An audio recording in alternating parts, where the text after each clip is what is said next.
Hello, Starshine. My name is Liz, and this is my channel, Simsational Stories. If you have not seen my videos before, and you enjoy this one, please like and subscribe, and maybe check out my other social media as well. I'm on both Facebook and Twitter. All relevant links are in the description below, and of course, if you're a Sims player and you'd like to download any of my characters, just search the hashtag Simsational Stories on the Sims 4 gallery. All original content is created by This Is Not Eric. Finally, before I begin my Simsational story, I'd like to issue this blanket content and trigger warning. The following story is just Sims, hey. I'm not going to apologise for treating them terribly, if that's what I've done. But I do want to assure you now that although I mean absolutely no harm, I completely understand if you feel unable to consume my content. Many loves, and we will catch each other on the internet elsewhere. Okay, so now we've gotten that over with. Let's go. Today's story is from the Chronicles of Cosmos, and we're at chapter 6. If you have not seen previous chapters and would like to catch up, there are playlists available on my channel so you can hear the entire story in chronological order. The rest of us are going to move on from where we left off last time though. So without further ado. Mersim Owen Anahita grew up in the remote volcanic islands of Sulani, where few tourists ever ventured.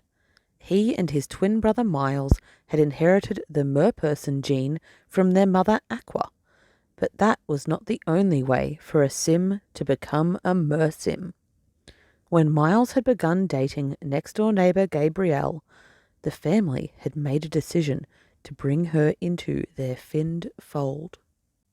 Owen hoped to convince them to make such a generous decision again for his new girlfriend Cosmos Nimeroo.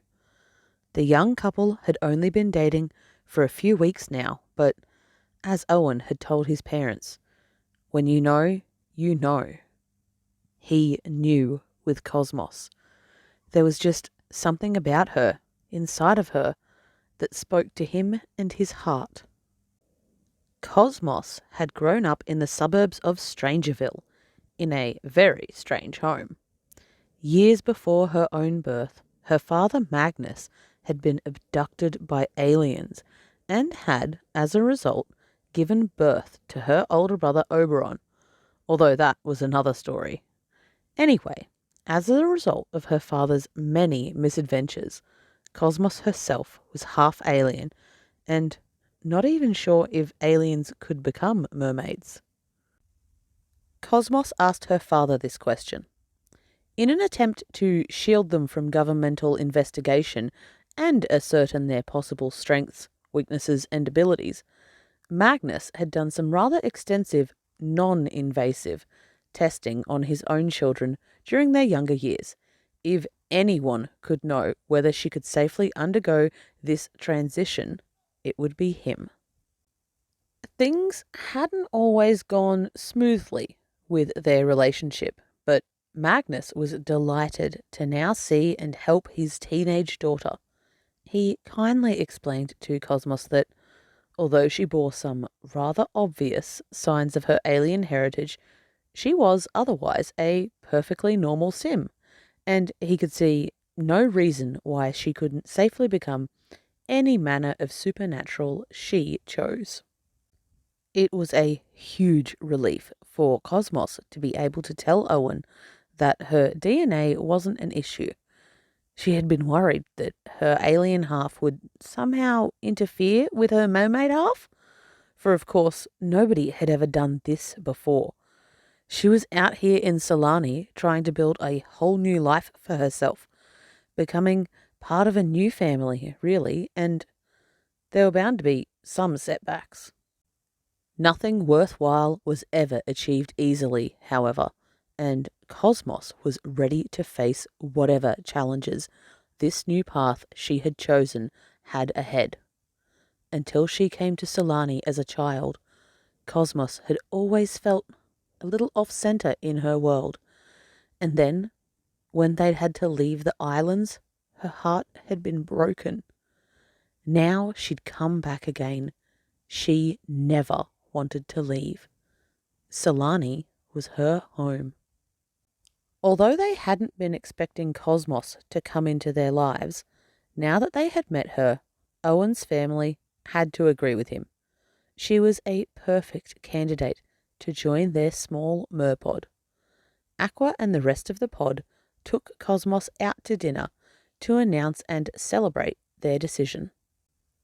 The next day, Aqua asked Gabrielle and Cosmos to meet her at the edge of the ocean early in the morning.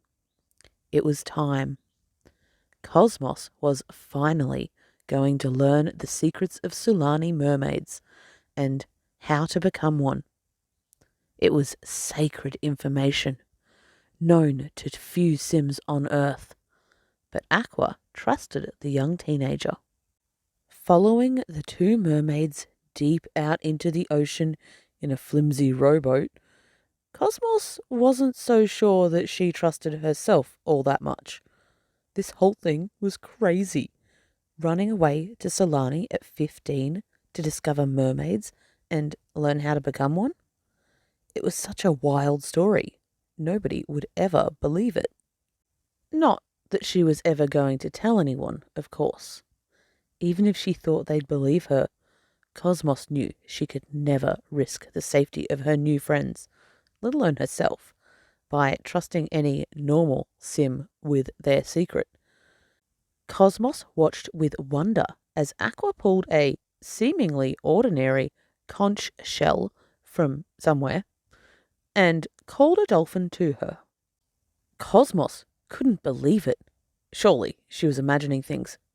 But to her own and Aqua's sudden surprise, Starshine the dolphin suddenly surged close to Cosmos and butted her in welcome.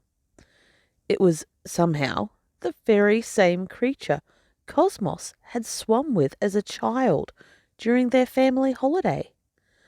What a crazy twist of fate that Starshine turned out to somehow be connected to the mermaids? Somehow connected? Aqua had laughed when Cosmos said this. It was far more than that. The dolphins were their sisters, brothers, mothers, and fathers. They were family. Legend said that generations ago, the Sulanese people were all dolphins until some decided to grow legs instead of fins. Some, but not all. Starshine the dolphin had only stayed with them for a moment before diving away while Aqua explained that their ancestors had worked with the earth, ocean, and dolphins to create a plant that could connect them all. Mermadic kelp. If Cosmos was willing, and ate the fruit their dolphin friend returned to her, then the next time she jumped in the ocean, she would grow a tail. Cosmos didn't hesitate for a second. She bit down into that mermadic kelp faster than she'd ever done anything else in her life. It tasted very weird at first. Kind of like a rubbery peach that had been soaked in the ocean. But as she slowly chewed and swallowed and took another bite, the taste began to grow on her. By the time she finished her fruit, Cosmos almost wished she had another. Finally, Cosmos was ready, and she eagerly jumped into the ocean to discover what dreams were made of. She was a mermaid, a real-life mermaid. She couldn't believe it. How natural and amazing it all felt as she swished her fins through the sea. This was everything she'd ever wanted. What would she do now? And that brings us to the end of Chapter 6 of the Chronicles of Cosmos. If you've enjoyed this video, don't forget to like and subscribe so you can tune in soon to hear the next chapter. And hey, maybe think about sharing my channel with a friend. Or don't. It's your life. Anyway, bye!